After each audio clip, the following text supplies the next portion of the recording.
Hello everybody, I'm Tony Lankford, the executive producer for the Actors Lounge. Now the Actors Lounge is a television program that shows you Philadelphia actors doing what they do and telling us why they do it. And we also have some great movie trailers to show you and the latest happenings of the hottest movies in Hollywood. So sit tight, we'll be right back.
We're here with Walter Dallas, the artistic director of New Freedom Theater. Mr. Dallas, welcome to the show. Thank you.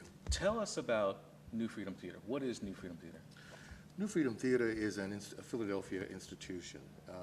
We will be celebrating our 40th year come September 2006. Freedom was started in 1966 by John E. Allen, Jr., who looked around and saw a lot of negative images on television and the movies in the 60s and thought, our kids deserve something better. And he decided to start a theater that would present strong, positive images of black people to counter some of the very negative images that the kids were being bombarded with on television. So he started a theater in North Philadelphia, in a very poor part of the city, and gave up a very lucrative job, in the corporate world, to come and start, basically in a room in the basement of this building at Broad and Master Street. And that grew as people came and heard the vision of creating a theater that was positive and strong, and he started putting on plays. And then he decided that, wait, no one's trained. We don't have any trained actors. So he started a school. Where there was a need, he provided, the answer. So so in 1971, the Performing Arts Training Program at Freedom started. If we fast forward to now, we're talking about a theater that grew from that small, tiny space in the basement to about 58,000 square feet of building. As you see behind us, we have a theater. The first theater was a small room with two poles down the middle of the stage, and part of the creative process to figure out how we could use the poles for this show. We wrap vines around them, we make them columns, we have people lean on them. Well, this is the new theater here, and it seats 300 people. Okay. And over the course of its history, Freedom has served over 30,000 people. Our training program has about 800 or 900 students a year, and many of those kids have gone on to appear in movies and on Broadway and are training at places like Yale and Juilliard. So it's almost an all-purpose place. We do professional plays here. We train students here, and students being, the tiniest kids to adults of all ages. Mentioned that people refer to this as the other end of the Avenue of the Arts. How do you feel about that comment? Well, I think it's good because the Avenue of the Arts really is supposed to be Broad Street from, I think, Washington all the way up to Cecil B. Moore, maybe beyond. And I think what they're saying now, anchors, there's a double meaning to the word anchor. It's something very heavy that kind of hangs there, nothing can move. Yeah. But I think I think the meaning is, and it's meant differently. I think the meaning is that the northern part of the Avenue of the Arts is solidly in place because Freedom Theater is there. Okay. And so we then kind of are sort of the mothership, or, on this end of the avenue. Now, a few seconds ago, you were talking about the types of shows that Yes. go on here at New Freedom Theater. Tell us, what has come through? Well, most of the shows that have come through in the sense of other productions are local shows. We have people who have real strong theater urges and artistic vision, but they don't have a place to perform. So they rehearse in their basements, they rehearse at church, like that, and then they are ready and they come. One of the things that we provide them, everybody who comes is not always ready. So what we do is we provide technical assistance to them as well. So we help them organize it. And some of them don't. Some of them are really good, but some really don't know. They have a great product, but they don't quite know how to. So they get technical assistance with lighting and sound, and we provide all of that. So that's great. So that's a learning ground for It's them. a learning ground as well, not only for actors, but for producers and writers. That's great. That's Exactly. wonderful. That's something that you rarely see in specific communities that offer that service to them. Yes. Now, you took over after John Allen, correct? Yes, I Okay. came to Philly in 1983 to start the theater program at the University of the Arts. And so I was there and running that program until 1992. But when I came to do that, I didn't know Philly at all. I'd never been here, and I ended up living right down the street. Wow. And one day stumbled into this building and met John Allen and Johnny Hobbs and some others, and was welcomed. And I'd heard that Philly was not a very welcoming city, and I just have to say that that's just not true. Yeah. I was welcomed and embraced. I ended up directing here downstairs. Okay. I ended up on the board. I ended up directing a lot of shows. And when John was trying to get the rights to a certain show and couldn't, because I had been working freelance in New York and places like that, I could make a phone call, get the rights. So we really became very close. What kind of work were you doing before you actually came to Freedom Theater? Well, before I came to Freedom, I was freelancing. I was living in New York and freelancing as a director there. I worked at the Negro Ensemble Company, American Place, off-Broadway basically in New York. Before that, I was doing more of a regional thing, and I worked at the Goodman in Chicago and Cinestage in Baltimore, the Alliance in Atlanta. And before that, I had my own theater company in Atlanta called the Proposition Theater.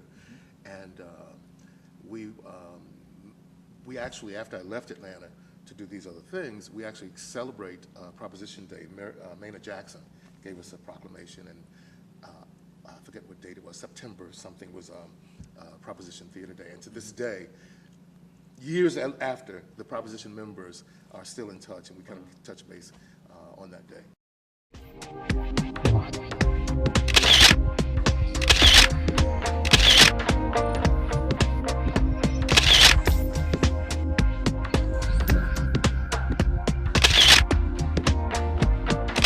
You and I both know there are several different types of theater. There's traditional theater, and there's also theater such as like Tyler Perry's type of. How do you feel about those type of shows as compared to, say, what Freedom Theater Love put them. on stage? Okay. I absolutely love them. And I love them because they are giving, and I love what people like Tyler Perry has done with them in terms of elevating the production qualities and the value. There was a need for that kind of theater. And when I say that kind of theater, I don't mean that disparagingly at all.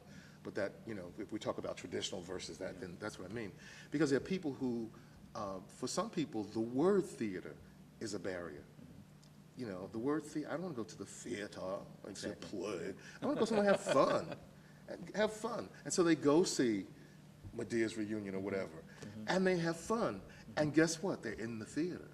So once they're in the theater, they're past that barrier. They may only go see Tyler Perry type plays. Sure. That's fine. They're in the theater. I was thinking, when I grew up, I didn't grow up in the theater. I grew up in the movies. I didn't go to plays really in Atlanta, Georgia when I was growing up. I went to, and so I thought, So I thought, what movie would be a good film, to adapt? And I thought, so I did a test, and I said, you ever see Cooley High? And people go, wow. Yeah. And they would touch themselves. Wow, Cooley High, Yeah. So I called Warner Brothers. I called Orion Pictures and said, I want to adapt Cooley High for the stage. And I thought they'd say, well, it cost you $10,000 a minute, and you'll owe us $1 billion. They said, cool. That's great. What a great idea. That's great. And they charged us nothing. So we did it. They charge you nothing. Nothing. That's great. And we did it. And And we put it up, and you know, we have kids here at the school, Yeah. so it was perfect. Yeah. We put it up, and it was amazing. And people like Woody King, the producer from New York, August Wilson, came down because they heard what I was doing, and they understood the experiment. Yeah. So they were They more interested in understood what you were doing. standing in the Right. lobby watching who was Exactly. coming in, Exactly. as opposed to seeing the play itself, Right. which was a big hit, by the way. Yeah. But Yeah. they said that I had done something that no one had managed to do, to get a traditional audience and that other audience into the same place. Now, the danger is that one of those audiences was going to be disappointed, and neither was. And in closing, do you have any inspiring words for any up-and-coming actors, directors, stage people? Sure, yeah. Lighting board people? Yeah. What do they do? What do you think Well, they should do? one of the things that they need to do is find a mentor. I had mentors. I had people who reached back and said, I'm, you know, on this thing, I'm going to help you. I think you have talent. Lord Richards was my mentor. And I could call Lord anytime, day or night, and ask for advice about anything. There were others. And so what I've tried to do is take on mentors, take on proteges and mentor someone else. So I've got 3 or 4 young writers that I'm mentoring now. And then my responsibility is to give them as much opportunity to make the connections, because it's all about connections and who you know and that sort of thing. So for example, I have a young man who is writing, he's written a wonderful piece that I saw when I saw him direct, and I've taken him on. He's now an associate artist here at the theater. And he's writing a new play now. In the spring, I'm going to have a 3-play, new play reading series. I've promised him that we'll work on his play so it will be ready for that series. He will then, his play will be part of a series with a Pulitzer Prize winning playwright, Charles Fuller, whose new play. So he gets to work alongside Charles Fuller. And then I thought, well, what else can I do? I had dinner with Charles Fuller and said, I have this young writer. I'd like for you to talk to him. He wants to interview you because he's doing Zoom In and the Sign. Yeah. I mean, yeah, Zoom In and the Sign, and he wants to talk to you. And I said, but I really, beyond that, let's encourage him to write. Okay. So Charles talked to him and has now taken him on as a mentor. And so now here's a 17-year-old kid working with a Pulitzer Prize winning playwright. Right. That's the kind of thing that I can do. Back in the day, I was involved with the Panthers. I would produce shows and raise money for the breakfast program. Both here, both in Connecticut and New Haven when I was at Yale. Yale drama student by day, Black Panther by night. Okay. And the same when I was at out in California in Berkeley, you know, UC Berkeley professor by day, working with Elaine Brown and Huey Newton by night. Yeah. So it's going to be a multimedia jazz, Afro jazz ensemble on stage, beautiful multimedia film clips and that sort of thing, dancers, martial artists, Afro-Asian martial arts. That's going to be a real special treat. So it's going to be sort of a short season of things as opposed to a long run of a play. And And when can we expect to see the first of that? March. In March. January, February. Yeah, March. 2007. Great, great, Yep. great. Mr. Walter Dallas, thank you for coming Thank on the you. show. Mr. Walter Dallas, New Freedom Theater. We'll be right back.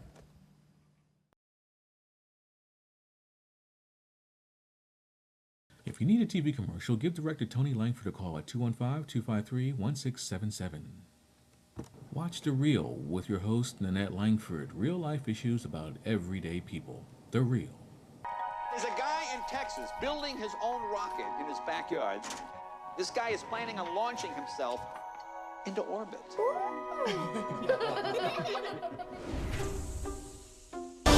The Astronaut Farmer. I expect you home for dinner. Hey, thanks for dropping by the Actors Lounge. We'll see you next time.